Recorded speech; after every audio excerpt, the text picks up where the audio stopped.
بسم اللہ الرحمن الرحیم۔ السلام علیکم۔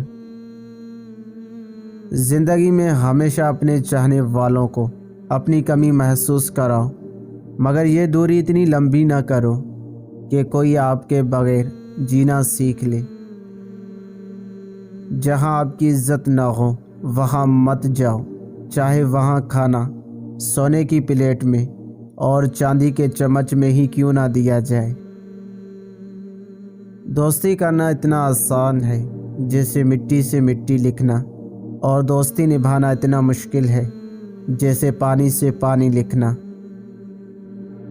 کبھی کسی کے سامنے اپنی صفائی پیش نہ کرو، کیونکہ جسے تم پر یقین ہے اسے ضرورت نہیں، اور جسے تم پر یقین نہیں وہ مانے گا نہیں۔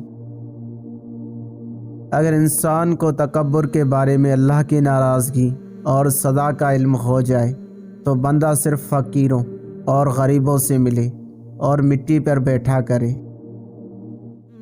کسی کے برا کہہ دینے سے نہ ہم برے ہو جاتے ہیں نہ اچھے، کیونکہ زبان سے شخص خود کا ظرف دکھا سکتا ہے، دوسروں کا عکس نہیں۔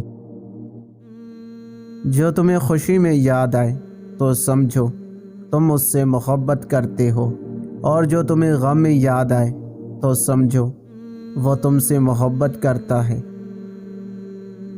کسی کو تم دل سے چاہو اور وہ تمہاری قدر نہ کرے تو یہ اس کی بدقسمتی ہے، تمہاری نہیں۔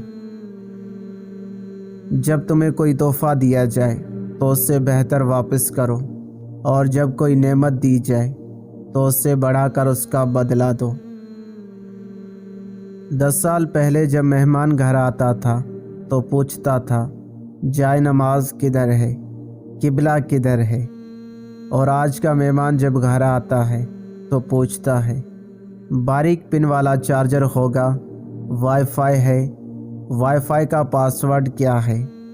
ذرا سوچئے، خدا نہ خواستہ اگر اسی حساب سے ترقی ہوتی رہی تو 10 سال بعد ہم کہیں گے پہلے ہم بھی مسلمان تھے۔